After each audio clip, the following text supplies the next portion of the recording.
സമാധാനം അങ്ങനെ അരികിലേക്ക് എത്തിക്കൊണ്ടിരിക്കുകയാണ്. ഇതിനെക്കുറിച്ച് സംസാരിക്കുന്നതിനായി അന്താരാഷ്ട്ര നിരീക്ഷകനായ ഡോക്ടർ മോഹൻ വർഗീസ് ഇപ്പോൾ നമ്മളുടെ ചേരുന്നുണ്ട്.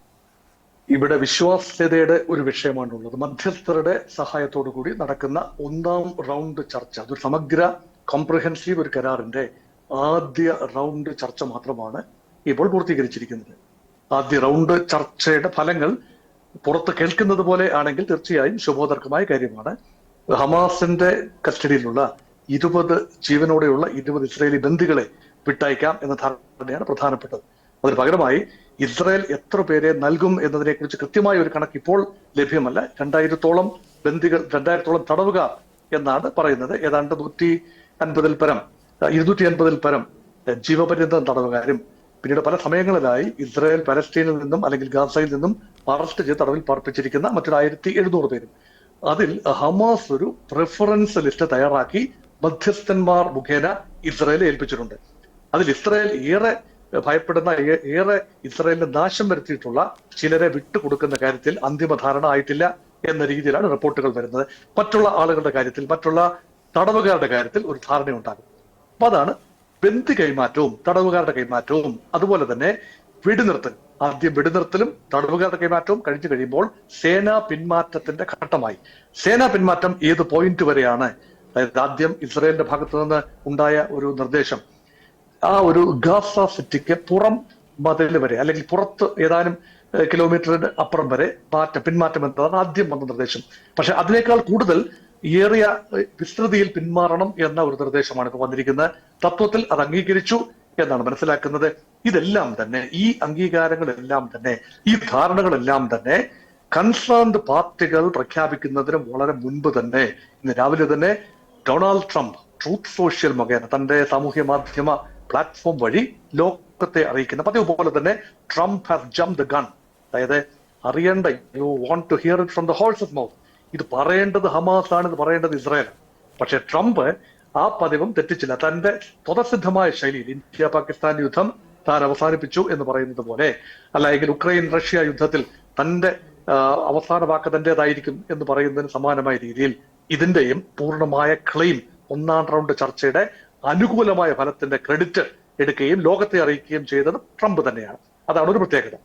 ഇനി ഈ ഒരു റൗണ്ട് എങ്ങനെ വർക്കൗട്ട് ചെയ്യുമെന്നും കൂടെ നോക്കാം. ഒരു 72 മണിക്കൂർ സമയമാണ്, കൃത്യമായി പറഞ്ഞാൽ തിങ്കളാഴ്ച രാവിലെ വരെയുള്ള സമയമാണ് തന്നിരിക്കുന്നത്. ശനിയാഴ്ച ദിവസം ഡൊണാൾഡ് ട്രംപ് അവിടെ ഈജിപ്തിലേക്ക്, കെയ്റോയിലേക്ക് പറന്നിറങ്ങും എന്ന രീതിയിലുള്ള റിപ്പോർട്ടുകളാണ് ഇപ്പോൾ വരുന്നത്.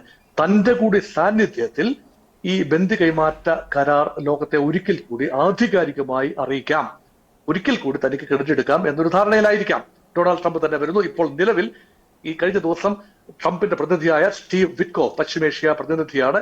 അതേപോലെ ട്രംപിന്റെ മരുമകനായ ജാറഡ് കുഷ്ണർ, അദ്ദേഹവും ആ പ്രദേശത്ത് എത്തിയിരിക്കുന്നു. പലസ്തീനു വേണ്ടി അല്ലെങ്കിൽ ഗാസയ്ക്ക് വേണ്ടി, ഹമാസിന് വേണ്ടി ചർച്ചകൾ നയിക്കുന്നത് ഇസ്രായേലി ബോംബിങ്ങിൽ ടാർഗറ്റ് ചെയ്യപ്പെട്ട ഖലീൽ അൽ ഹയ്യ, അദ്ദേഹമാണ് ഖത്തർ ആസ്ഥാനമായി പ്രവർത്തിക്കുന്ന ഹമാസിന്റെ യൂണിറ്റിന്റെ ചുമതലക്കാരനാണ്. അദ്ദേഹമാണ് മിക്കവാറും എല്ലാ ചർച്ചകളിലും ഹമാസിനെ റെപ്രസെന്റ് ചെയ്തു വന്നത്. അപ്പൊ ഇസ്രായേലിന്റെ IDF പ്രതിനിധികളും അതുപോലെ ഷിൻബെറ്റ് എന്ന ആഭ്യന്തര സുരക്ഷാ ഏജൻസിയുടെ പ്രതിനിധികളും ഇസ്രായേലി ഗവൺമെന്റിന്റെ പ്രതിനിധികളും എല്ലാം ഈ ചർച്ചയുടെ പങ്കാളികളായിരിക്കുന്നു. ഇപ്പോഴും നേരിട്ട് ഹമാസ് ആൻഡ് ഇസ്രായേൽ ചർച്ച ചെയ്തിട്ടില്ല. മധ്യസ്ഥന്മാർ മുഖേനയുള്ള ചർച്ചകളാണ് സംഭവിച്ചിരിക്കുന്നത്. ഇതെല്ലാമാണ് ഒന്നാം റൗണ്ടിന്റെ. അതിന്റെ പ്രത്യേകത, അമേരിക്ക പൂർണ്ണമായി ഗൾഫ് രാജ്യങ്ങളെ, പ്രത്യേകിച്ച് അറബി ഗൾഫ് ഇസ്ലാമിക് രാജ്യങ്ങളെ കോൺഫിഡൻസിൽ എടുത്തുകൊണ്ട് തന്നെയാണ്. അവിടെ തുർക്കിയുടെ പ്രതിനിധികൾ ഉൾപ്പെടെയുണ്ട്. അറബി ലോകത്തിന് പുറത്തുള്ള തുർക്കിയുടെ പ്രതിനിധികളുണ്ട്. അവിടെ ഇറാന്റെ പ്രതിനിധികളാണ് അവിടെ ആബ്സെന്റ് ആയിട്ടുള്ളത്. മറ്റെല്ലാ പ്രധാനപ്പെട്ട രാജ്യങ്ങളുടെയും ഈ പ്രക്രിയയിൽ പങ്കാളികളാകുന്ന, നേരിട്ടും അല്ലാതെയും പങ്കാളികളാകുന്ന മിക്ക അറബി രാജ്യങ്ങളുടെയും റെപ്രസെന്റേറ്റീവ്സിന്റെ സഹായത്തോടു കൂടിയാണ് ഈ കരാർ എത്തിയിരിക്കുന്നത്. അത് മാത്രമല്ല, അൽഥാനി, അതായത് ഖത്തറിന്റെ പ്രധാനമന്ത്രി ഷെയ്ഖ് അൽഥാനി ഇതിന്റെ ഒരു അവിഭാജ്യ ഘടകമാണ്. ഖത്തറാണല്ലോ ഇപ്പോൾ പീസ് പ്രോസസ് അവിടെ നിന്നുകൊണ്ട് ബ്രോക്കർ ചെയ്യുന്നത്. ഈജിപ്തിന്റെ നേതാക്കന്മാരുണ്ട്. എന്ന് വേണ്ട എല്ലാ പഴുതുകളും അടച്ചുകൊണ്ട് ഇനി ഒരു സുരക്ഷാ വീഴ്ച ഉണ്ടാകരുത്. ഈ കരാർ അന്തിമമായിരിക്കണം. ഹമാസം മുന്നോട്ട് വെച്ച നിർദ്ദേശം അതാണ്. നൊടിയിടയിൽ വെടിനിർത്തൽ അവസാനിപ്പിക്കുന്ന ഒരു അന്തരീക്ഷം ഉണ്ടാകരുത്. ഹമാസിന്റെ ഒരു പെർസ്പെക്റ്റീവിൽ നിന്ന് നോക്കുമ്പോൾ യഥാർത്ഥത്തിൽ ഹമാസ് 2-3 കാര്യങ്ങളിൽ കൃത്യമായ ഒരു തീരുമാനം പറഞ്ഞിട്ടില്ല. ഒരു നിർദ്ദേശം, അതായത് ഹമാസ് നിരായുധീകരിക്കപ്പെടണം എന്ന അമേരിക്കയുടെ 20 പോയിന്റ് പ്രോഗ്രാം, അതേക്കുറിച്ച് യാതൊന്നും തന്നെ ഹമാസ് പറഞ്ഞിട്ടില്ല. അതിനെക്കുറിച്ച് ചർച്ചകൾ വരുമ്പോൾ എല്ലാം തന്നെ ഹമാസ് പറഞ്ഞൊഴിയുന്നത് പാലസ്തീന്റെ സ്വയംഭരണ അവകാശം ആത്യന്തികമായി സാധ്യമാകുന്നതുവരെ ഹമാസ് ഒരു മിലിറ്റന്റ് യൂണിറ്റായി തുടരും. ഈ ഒരു നിർദ്ദേശം ഇസ്രായേൽ അംഗീകരിക്കാനുള്ള സാധ്യത കുറവാണ്. ആ നിർദ്ദേശം നിലവിൽ ഒന്നാം റൗണ്ട് ചർച്ചകളിൽ ഹമാസിന്റെ നിരായുധീകരണം ഒരു വിഷയമായി വന്നിട്ടില്ലാത്തത് കൊണ്ട് അതൊരു കീറാമുട്ടിയായി മാറിയില്ല. എന്നാൽ ഇനി വരാൻ പോകുന്ന വളരെ തന്ത്രപ്രധാനമായ ചർച്ചകൾ, രണ്ടാം റൗണ്ട് ചർച്ചകൾ, ബന്ധു കൈമാറ്റം പൂർത്തിയായി കഴിഞ്ഞാൽ ചില ഉറപ്പുകളാണ് ഹമാസും ഗസയുടെ റെപ്രസെന്റേറ്റീവ്സും ചോദിക്കുന്നത്. ആ ഉറപ്പുകൾ എന്ന് പറഞ്ഞാൽ ഇസ്രായേൽ ബന്ധുക്കളെ കൈവശമില്ലല്ലോ, അതുകൊണ്ട് ഇസ്രായേലിന്റെ സൈന്യത്തിനെ ആഞ്ഞടിക്കാനുള്ള അന്തരീക്ഷം ഉണ്ടാവുകയാണ്. അത് അവർ ചെയ്യുന്നില്ല എന്ന് ഉറപ്പുവരുത്താൻ അമേരിക്കയ്ക്കും അറബ് രാജ്യങ്ങൾക്കും ഉത്തരവാദിത്വമുണ്ട്. കാരണം അവരാണ് ഇതിന്റെ ഇടനില നിൽക്കുന്നത്. അത് എത്രത്തോളം പ്രാവർത്തികമാകും എന്നതിനെ കുറിച്ച് ഹമാസിന്റെ ഭാഗത്ത് ആശങ്കയുണ്ടാകും. അതേപോലെ തന്നെ സമാനമായ ആശങ്ക ഇസ്രായേലിനുമുണ്ട്. ഹമാസിനെ എങ്ങനെയാണ് വിശ്വസിക്കാൻ കഴിയുക? നാളെ അവർ വാക്ക് മാറില്ല എന്നെന്താണ് ഉറപ്പ്? അതുകൊണ്ട് ആയുധങ്ങൾ താഴെ വയ്ക്കാതെ ആത്യന്തികമായി ഹമാസിനെ വിശ്വസിക്കാനുമാവില്ല. ഒരു ഒക്ടോബർ 7 ഒരിക്കൽ കൂടി ആവർത്തിക്കില്ല എന്ന് എന്താണ് ഉറപ്പ്? അതുകൊണ്ട് സുരക്ഷാ ഭീഷണി നേരിടുന്നു. അതുകൊണ്ടാണ് തീർച്ചയായും ഏറ്റവും പ്രധാനപ്പെട്ട പറയുന്നത് ഈ വെടിനിർത്തൽ കരാറിന്റെ ശാശ്വത സ്വഭാവം ഉണ്ടാവണം എന്ന ആഗ്രഹമാണ്. ഈ ശാശ്വത സ്വഭാവം ഉണ്ടാകണമെങ്കിൽ അതിന് ഗ്യാരണ്ടീസ് ഉണ്ടാകണം. അമേരിക്കയ്ക്കും അറബ് രാജ്യങ്ങൾക്കുമാണ് ഈ ഗ്യാരണ്ടീസ് കൊടുക്കാനാവുക. അതുകൊണ്ട് ദീർഘമായ ഒരു പ്രക്രിയയുടെ ആദ്യ ചുവടുവെപ്പ് എന്ന നിലയിലാണ് ഒന്നാം റൗണ്ട് ചർച്ചകൾ ഇപ്പോൾ കൺക്ലൂഡ് ചെയ്തിരിക്കുന്നത്. എന്തായാലും വളരെയേറെ പ്രതീക്ഷയിൽ തന്നെയാണ് ലോകം എല്ലാം ഉള്ളത്. കാരണം സമാധാനം 2 വർഷത്തിന് ഇപ്പുറം സാധ്യമാവുകയാണ്. വിശ്വാസം എന്നുള്ളത് മാത്രമാണ് ഇതിന്റെ ഏറ്റവും വലിയ അടിത്തറ എന്നും അങ്ങ് പറയുകയുണ്ടായി. പക്ഷേ ഒരുപക്ഷെ ഹമാസ് ഈ നിരായുധീകരണം എന്ന് പറയുന്ന ഒന്നിലേക്ക് വരാതിരിക്കുകയും മറ്റൊരു ഒക്ടോബർ 7 നടക്കാനുള്ള സാധ്യതയും എല്ലാം ഇസ്രായേൽ മുൻകൂട്ടി കാണുന്നുണ്ടാവില്ലേ? ഇസ്രായേലിന്റെ സുരക്ഷാ ഭീഷണി, അതൊറ്റ രാജ്യമാണ് ജൂതരാജ്യം എന്ന് പറയുമ്പോൾ ചുറ്റുമുള്ള അറബ് രാജ്യങ്ങളുടെ ജനസംഖ്യ, അവരുടെ ഭൂമി വിസ്തൃതി, ഇതെല്ലാം തന്നെ അവരുടെ റിസോഴ്സസ്, ഇതിനോടെല്ലാം തന്നെ തട്ടിച്ചു നോക്കുമ്പോൾ ഇസ്രയേലിന്റെ ശക്തി സമവാക്യങ്ങൾ വളരെ ദുർബലമാണ്. പക്ഷെ അറബി മേഖലയിലുള്ള ഡിസ്യൂണിറ്റി പലപ്പോഴും ഇസ്രയേലിന്റെ അനുകൂലമായ ഘടകമായി വരും. അതേപോലെ അമേരിക്കയുടെ പിൻബലം. ഇപ്പോൾ ഇതാ അമേരിക്കൻ ബ്രോക്കേർഡ് പീസ്, അതിൽ 2 ഉറപ്പുകൾ പ്രധാനമായും ഇസ്രയേലിന്റെ കാതുകൾക്ക് ഇമ്പമാകേണ്ടതാണ്. ഒന്ന്, ഹമാസ് എന്നതിനി ഉണ്ടാവില്ല. ഹമാസ് ഒരു ആയുധ യൂണിറ്റായി ഉണ്ടാവില്ല. ഈ വാഗ്ദാനം അമേരിക്ക നൽകിയ ഈ ഉറപ്പ് പാലിക്കാൻ അമേരിക്കയ്ക്ക് കഴിഞ്ഞാൽ യഥാർത്ഥത്തിൽ ഇസ്രായേലിനെ സംബന്ധിച്ചിടത്തോളം പൂർണ്ണമായ ഒരു സമ്മതം ഉണ്ടാകും. പക്ഷെ അതേക്കുറിച്ച് ഇനിയും ധാരണയാകേണ്ടതേ ഉള്ളൂ. ഹമാസിന്റെ ഭാവി എന്താണ്? ആയുധങ്ങൾ താഴെ വയ്ക്കുന്നു. ഭാവി ഭരണകൂടത്തിൽ ഹമാസിന് എന്ത് തരത്തിലുള്ള സ്വാധീനം, നേരിട്ടോ അല്ലാതെയോ ഉള്ള സ്വാധീനം എങ്ങനെയാണ് ഉണ്ടാവുക? ഇനി ഒരു ടെക്നോക്രാറ്റിന്റെ, ഒരു non political class of technocrat അവരാരായിരിക്കും തെരഞ്ഞെടുക്കുന്നത്? അവരെ ആരാണ് തെരഞ്ഞെടുക്കേണ്ടത്? അവരുടെ യോഗ്യതകൾ എന്താണ്? അവരുടെ ഡ്യൂട്ടീസ് എന്താണ്? എങ്ങനെയാണ് അവരെ ചുമതലകൾ ഏൽപ്പിക്കുന്നത്? ആരാണ് അതിന് മേൽനോട്ടം വഹിക്കുന്നത്?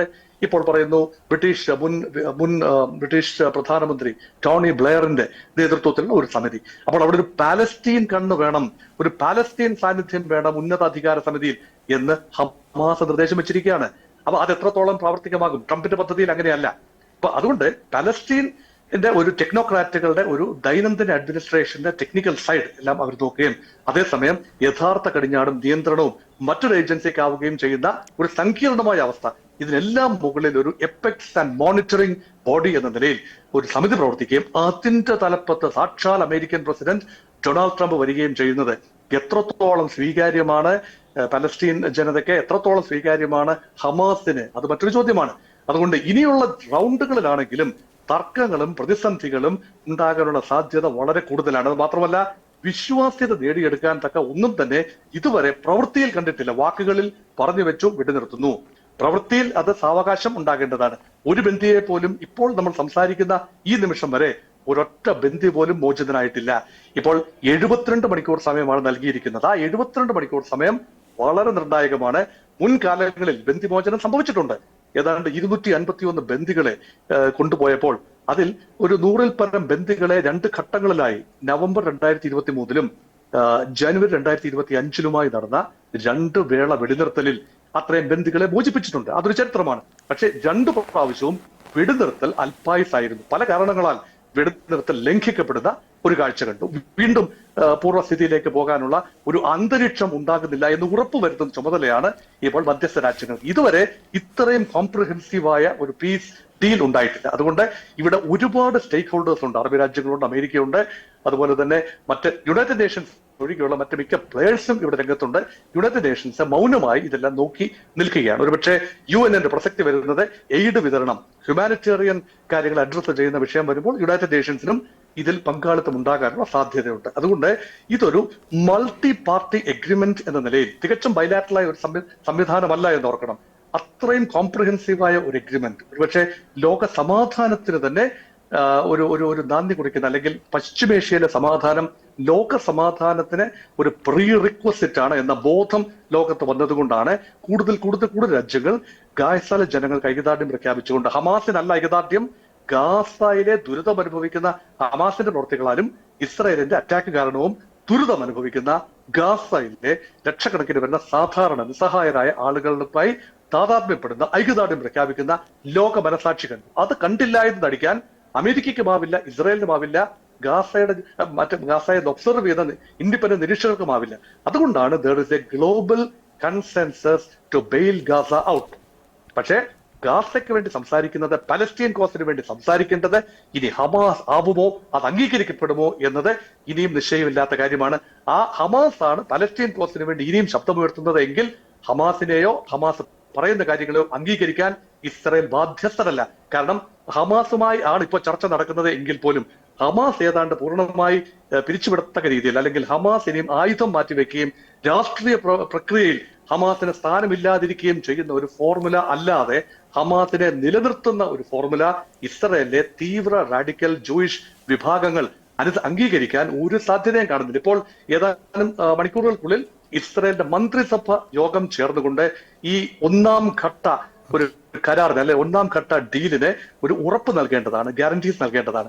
പക്ഷെ അവിടെ ഇസ്രായേലിലെ തീവ്ര വലതുപക്ഷ വിഭാഗത്തിൽപ്പെടുന്ന മന്ത്രിമാർ, അത് ഇറ്റാമർ ബെൻഗുവേർ എന്ന പ്രതിരോധ മന്ത്രി ആയിക്കൊള്ളട്ടെ, ധനകാര്യ മന്ത്രി മോഡ്രിച്ച് ആയിക്കൊള്ളട്ടെ, ഇവരുടെയൊക്കെ ഒരു സമ്മതം ഇതിനുണ്ടോ എന്ന് സംശയമാണ്. അല്ല എങ്കിൽ അടുത്ത ഘട്ടം വരുമ്പോഴെങ്കിലും ഇവർ ഒരുപക്ഷെ പച്ചക്കൊടി കാട്ടാൻ വിസമ്മതിക്കുന്ന കാഴ്ച വന്നാൽ ഒരു കോംപ്രിഹെൻസീവ് ഡീലിലേക്ക് എത്താൻ സാധിക്കുമോ എന്നറിയില്ല. പക്ഷേ first one thing at A time എന്ന് പറയുമ്പോൾ ആദ്യം വേണ്ടത് ബന്ദികളുടെ മോചനമാണ്, വെടിനിർത്തലാണ്. ഇത് രണ്ടും സാധ്യമാകുമ്പോൾ തന്നെ ആ പ്രോസസ് സെറ്റ് ഇൻ ചെയ്തു എന്ന് ആശ്വസിക്കുകയും ചെയ്യാം. ഓക്കെ, എന്തായാലും വളരെ വിശദമായി തന്നെ സാർ ഞങ്ങൾക്ക് പറഞ്ഞു തന്നു കാര്യങ്ങൾ എങ്ങനെയൊക്കെയാണ്. സമാധാനം എന്തായാലും എത്രയും പെട്ടെന്ന് പുനഃസ്ഥാപിക്കട്ടെ എന്ന് തന്നെയാണ് ലോകത്തിനൊപ്പം തന്നെ നമ്മളുടെയും പ്രാർത്ഥന.